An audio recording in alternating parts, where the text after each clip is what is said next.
The hacker was just released to TDS, and today I'll be going over how it works and how to use it to its absolute max potential without too much yap, like going over the stats, because you can just look at the wiki for that when it updates soon. And I'll also discuss a lot of the bugs with this tower later in the video because there is a lot of bugs, so let's get into it. The hacker is a support-focused tower that can convert enemy units into yours, slow enemies, give extra cash from enemies, and most importantly, clone towers. The slowing of the tower is not too useful compared to other stallers, so you can pretty much knock that part out of the thought process when using this tower. Enemy conversion can be pretty helpful, but it's just a side thing. Investing into top path for better enemy conversion overall is not worth it compared to just getting some other DPS options. The shining points of this tower are the extra cash gain from enemies and cloning the towers, which is why you should only be aiming for bottom path when using this tower, because bottom path upgrades both of those aspects. Starting from level 1, it can give 7.5% extra cash from killed enemies, and it gradually goes up until it hits a cap of 20%. This passive eco boost can help a ton, so you want to try and squeeze the hacker into your defenses whenever possible, so then you can get some extra money, like you would do with a DJ booth and its discounts. But the most advanced part of this tower has to be the cloning aspect.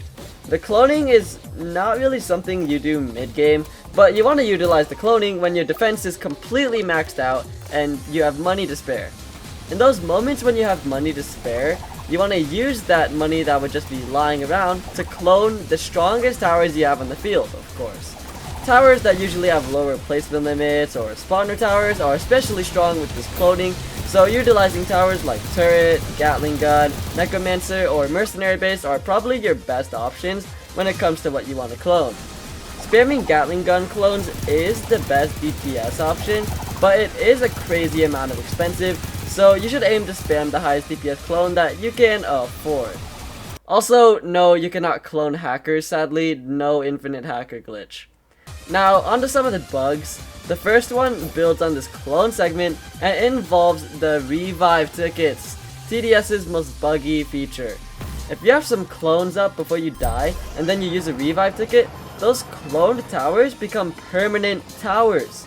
Meaning, on top of being able to clone even more towers, you have a base amount of even more permanent towers, which just sounds absolutely insane when doing something like having 5 Gatling guns, and then making them permanent, and then cloning even more Gatling guns to have 9 Gatling guns, right?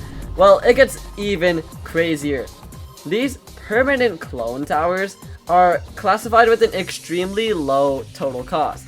And this allows you to pretty much clone any tower you want for almost free. And you practically have an infinite placement limit with this revive ticket bug, so this probably means that we won't see revive tickets for a while again.